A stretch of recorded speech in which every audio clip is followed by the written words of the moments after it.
retour à notre émission avec deux autres titres encore à vous développer. Nous reviendrons sur la finale de la 3e place entre le Burkina Faso et le Ghana, les Burkinabés qui ont regagné leur pays. Et puis l'équipe type de cette CAN grâce aux internautes et téléspectateurs.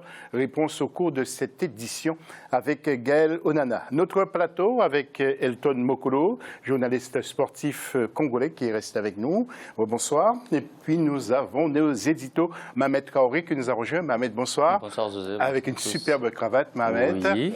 Et qui rend jaloux justement Roger Toto. Roger, bonsoir. Bonsoir José. Oui, et puis l'instant web, tout de suite, nous allons retrouver Gaël Onana. Que retenez-vous de cette 31e édition de la Coupe d'Afrique des Nations?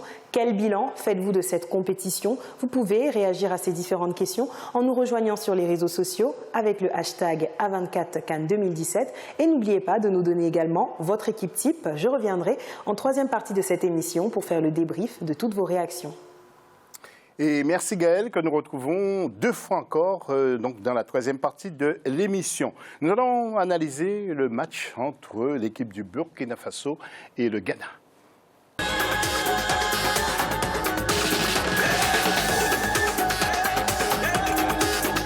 Oui, retour sur ce match avec un superbe but, 1-0 donc, pour l'équipe du Burkina Faso avec cette frappe d'Alain Traoré. Donc Roger Toto, mais quelle frappe, hein? Très très puissante, hein. Le gardien n'a rien vu, c'est une étoile filante quasiment. Une étoile filante, oui, je suis content pour Alain Traoré qui a eu beaucoup de pépins pendant la CAN. Et puis bon, là il revient, il donne la victoire, la 3e place pour cette équipe burkinabé qui nous a montré énormément un très bon jeu pendant cette CAN.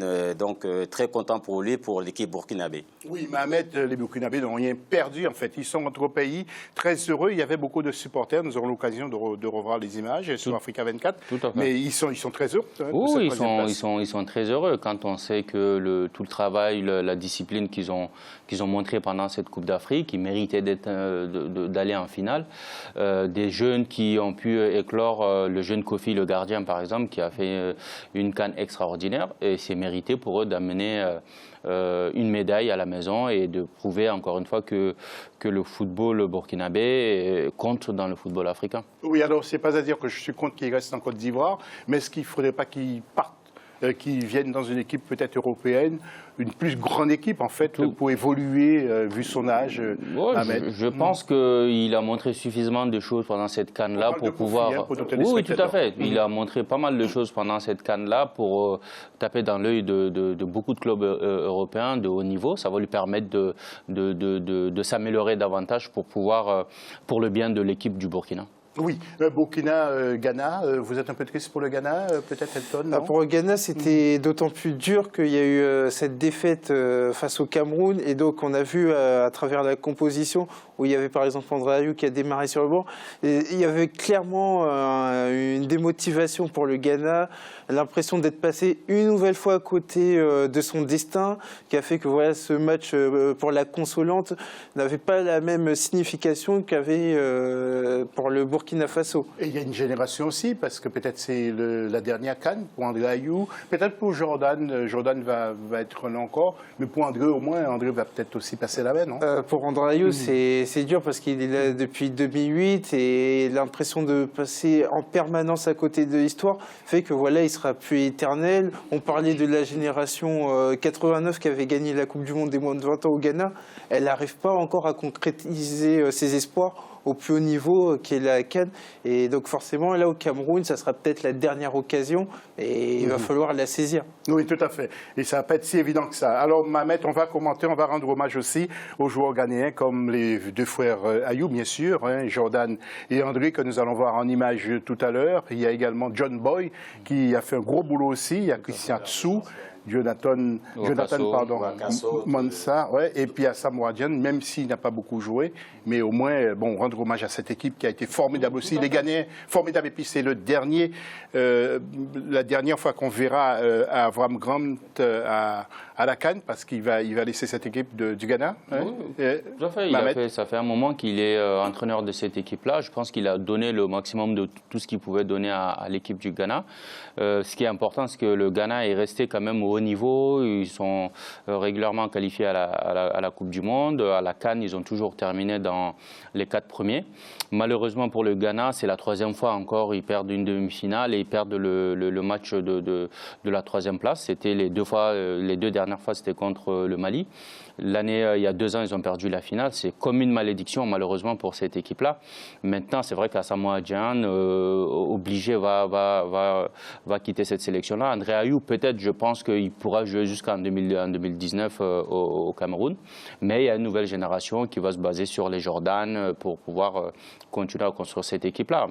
Mais je n'ai pas d'inquiétude sur le Ghana parce que c'est un pays qui parvient régulièrement à nous offrir des joueurs de qualité. Voilà, et puis Roger, toi qui connais bien le Burkina, Roger, nous allons voir quelques images avec notamment Bakary Koné, Alain Traoré, Jonathan Pitroapa, Aristide Bansé, qui n'a pas la même coiffure que vous. Hein, non. Charles Caboret, Nathan Traoré.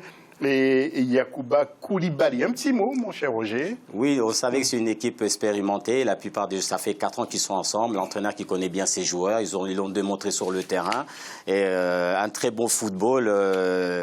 C'est une équipe qui a toujours surpris parce que chaque fois, c'est vrai que le Burkina, ils ont toujours été là, ils ont eu du mal à démarrer. Au fur et à mesure, je suis très heureux par rapport au jeune Bertrand Traoré, ce qu'il a démontré, son football d'épanouissement, que ça soit au milieu, que ça soit devant Bassé qui est ressorti, c'était remplaçant, qui vient, qui arrive à faire qualifier son équipe. C'était un groupe bien homogène qui nous ont démontré un beau football. Et puis c'est vrai qu'on attendra toujours parler de cette équipe burkinabé. Les joueurs, ils sont là, toujours concentrés, toujours avec le même entraîneur. Donc ils ont encore un long chemin à faire tous ensemble. Voilà. Et puis je voudrais aussi saluer Bakary Koné. Donc Bakary Koné, c'est un Folland qui veut me répondre. Comment trouvez-vous? Bakary Koné, il connaît. Là, cet été, il arrive à Malaga, où c'est mi-figue, mi-raisin. Il doit encore s'imposer dans cette équipe, d'autant plus que Malaga n'est pas dans une bonne période et fait une saison plutôt décevante par rapport au potentiel qu'a cette équipe. Et par rapport à cette CAN, évidemment, il peut ressortir la tête haute avec cette demi-finale qui rehausse sa performance. Oui. Merci beaucoup, mon cher Elton. Nous allons maintenant passer au plus du match après.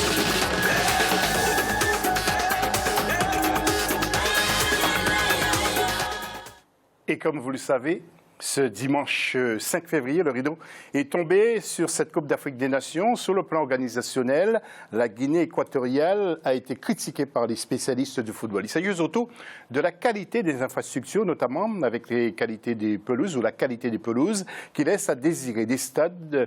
Sur le plan sportif, la compétition a été marquée aussi par de nombreuses surprises. Le bilan avec Birama Saonera. La 31e édition de la Coupe d'Afrique des Nations a pris fin ce dimanche 5 février 2017. Démarrée le 14 janvier, la compétition s'est déroulée sans incident majeur. Cependant, pour beaucoup d'observateurs du football africain, des aléas ont été notés au niveau des infrastructures, notamment la qualité des pelouses des stades qui ont abrité la compétition. Une situation qui remet en cause l'organisation de la CAN 2017 par le Gabon, désignée par la Confédération africaine de football le 8 avril 2015. Le Gabon n'était pas prêt pour organiser cette grande messe du football. On a vu des pelouses vraiment impraticables. Les terrains n'étaient pas tout à fait finis et on a forcé pour faire la CAN. Donc, d'abord, au niveau des spectateurs, c'est un fiasco puisqu'on a joué devant des gradins vides. Sur le plan sportif, la magie du football réside dans son caractère imprévisible. Cette compétition a aussi eu son lot de surprises. L'Algérie, qui faisait office de l'avis général de super favori, a été éliminée dès le premier tour. L'autre favori, le Sénégal, s'est arrêté en quart de finale. Pour beaucoup, les Lions de la Teranga ont manqué du réalisme pour poursuivre la compétition. La Côte d'Ivoire, tenant du titre, n'a pas pu aussi monter en puissance dans cette CAN. Il y a des surprises, il y a des confirmations, il y a ceux qui ont produit du beau jeu, il y a aussi des déceptions. Quand on prend justement les surprises, on peut parler des les 3 demi-finalistes, à part le Ghana, c'est-à-dire le Cameroun et l'Égypte, et surtout le Burkina Faso. Voilà 3 équipes qui ont su quand même comprendre un tout petit peu la conception de comment gagner une compétition. L'Égypte a été l'une des grandes attractions de cette 31e édition de la CAN. Après une longue absence, les Pharaons ont démenti tous les pronostics. Difficilement entrés dans la compétition contre les Mali en phase de poule, Ahmed Salah et ses coéquipiers ont fait valoir leur expérience. De l'autre côté, éliminés dès le premier tour à la précédente édition en Guinée équatoriale, les Lions indomptables du Cameroun ont pu résister cette fois-ci au Gabon. On peut dire non que c'est un cas de surprise, mais les ténors ont confirmé. Quand vous prenez l'Égypte et vous prenez le Cameroun, à eux deux, c'est 11 trophées. Vous dites non que c'est le retour des habitués. Ils ont manqué quelques éditions. Ils arrivent et ils confirment. Donc, c'est pour dire non que l'Égypte reste l'Égypte. L'ogre égyptien marche super bien sur le football africain.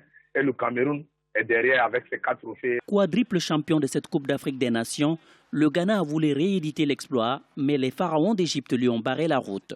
De son côté, le Burkina Faso a aussi montré toute sa détermination. Une détermination qui a valu à Charles Kaboré et ses coéquipiers d'écrire les noms du Burkina Faso sur le tableau d'honneur de cette compétition. Les étalons ont finalement remporté la petite finale face aux Black Stars du Ghana. Rendez-vous est pris donc pour la 32e édition de la CAN qui se déroulera au Cameroun en 2019. Voilà, pour bien vous situer ce sujet, donc vous avez bien compris que notre rédaction faisait un parallèle, une comparaison entre ce qui s'était passé en Guinée équatoriale et bien sûr cette CAN 2017 du côté du Gabon. Tiens, nous allons partir tout de suite au Cameroun pour voir les images de joie précisément et la réaction des supporters après cette victoire camerounaise. On vous laisse regarder.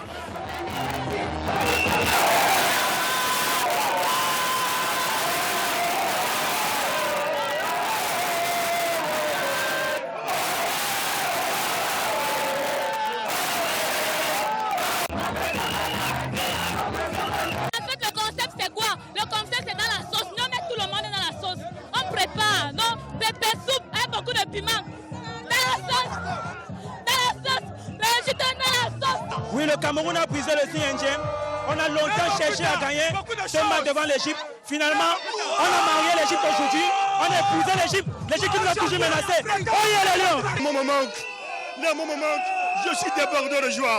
Vous n'avez qu'à constater, vous n'avez qu'à voir la qualité de jeu, la qualité de joueur. Mon coaching payant du coach. Vraiment, il faut donner un soutien à ce partenaire. Nous sommes débordés, nous sommes exaltés. C'est plus fort que moi. Voyez la public derrière moi, camarade. Camerounais, levez-vous. Le président de la République donne la chance à ce joueur. Très ému, très ému. Ça faisait longtemps, on n'avait pas eu cette joie au pays. Vraiment, bravo les Lions, bravo les Camerounais. En fait, le concept, c'est quoi?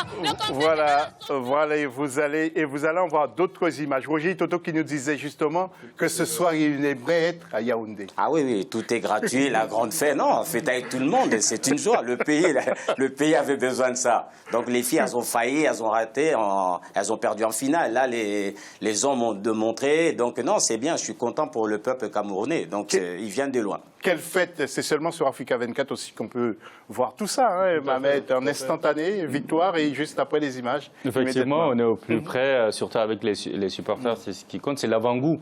Demain, l'équipe arrivera à Yaoundé avec le trophée, ça va être autre chose. Oui, ça va être chaud. Hein. Là, il y aura du monde. Hein. C'est pour ces moments-là, c'est le genre de moments-là qu'on aime. Quand ton équipe favorite a gagné, il y a cette liesse populaire qui fait que, comme l'a dit notre confrère, demain ça va être énorme quand ils vont revenir avec le trophée. Il va y avoir des images gravées dans la rétine des plus petits qui va les accompagner comme les images de Roger Mila avec le trophée ou Samuel Eto'o quand ils étaient revenus. Ça va les accompagner tout au long de leur vie et c'est ce genre de moment qu'on adore. Oui, tout à fait. Et puis, en plus, lundi, on travaille. Et dimanche, bon, c'est pas vraiment... C'est férié demain. Oui, peut-être lundi, ça sera férié au Cameroun. Alors, tiens, nous allons jeter un coup d'œil encore sur le tableau pour vous rappeler la troisième place, que la troisième place a été remportée par le Burkina Faso, 1-0 face à l'équipe du Ghana. Et puis, Cameroun, qui bat vraiment l'Égypte 2-1. Vraiment, cette équipe nous laisse une grosse impression. Nous allons peut-être remettre l'antenne maintenant pour la deuxième partie et puis revenir tout à l'heure dans le cadre de cette troisième partie de l'émission et vous allez voir beaucoup d'images en provenance du Cameroun. À tout à l'heure.